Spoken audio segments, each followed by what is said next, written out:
छत्तीसगढ़ भारत का 26वां ऐसा राज्य है जिसे महतारी माँ कहा गया है। माँ जो जननी जन्मभूमि है, जो हमें आश्रय देती है बिना स्वार्थ के निस्वार्थ। कहा जाता है इनके 36 गढ़ों के कारण इनका नाम छत्तीसगढ़ पड़ा, जो कि सत्य है, लेकिन और कथाएं प्रचलित हैं। यह राज्य वैष्णव, शैव, शाक्त, बौद्ध संस्कृतियों के विभिन्न कालों के प्रभाव में भी रहा है। छत्तीसगढ़ एक प्राचीन नाम है जिसका प्रचलन 18वीं सदी के दौरान मराठा काल में हुआ। प्राचीन काल में छत्तीसगढ़ दक्षिण कोसल के नाम से जाना जाता था।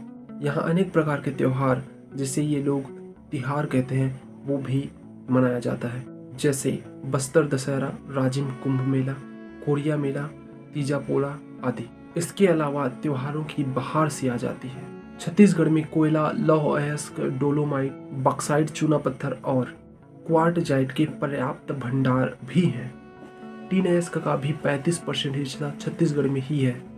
छत्तीसगढ़ भारत का एकमात्र राज्य है जहां टीन कंसंट्रेट्स का उत्पादन होता है।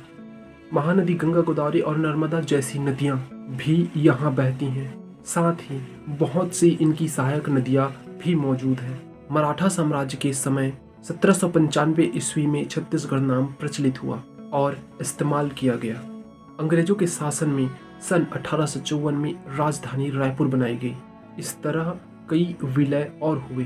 अंततः 1 नवंबर सन 2000 को छत्तीसगढ़ मध्य प्रदेश से अलग होकर एक सेपरेट राज्य बना। छत्तीसगढ़ की जीएसडीपी 10% CAGR से ग्रो कर रही है। छत्तीसगढ़ में इतने सारे अयस्क और खनिज पाए जाते हैं, जिसकी वजह से यहाँ बिजनेस भी डेवलप हुआ है। छत्तीसगढ़ भारत का वन ऑफ द बेस्ट राज्य है जो बिजनेस करता है। इसकी सीमा 7 राज्यों से डायरेक्ट कनेक्ट करती है, जिससे डायरेक्ट 40% आबादी तक पहुंच प्राप्त होती है। 510 मिलियन लोगों तक पहुंच, यानी कि भारत की जीडीपी सकल घरेलू उत्पाद का 38% है। इस राज्य की राजधानी रायपुर है।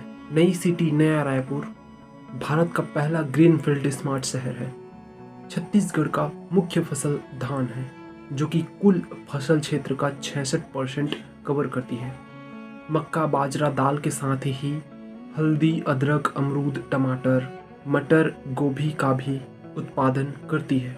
यहाँ 44% हिस्से पर वन है, जिससे यह हरे भरे राज्यों में भी आता है। यहाँ 200 से अधिक औषधीय पौधों की किस्में पाई जाती हैं।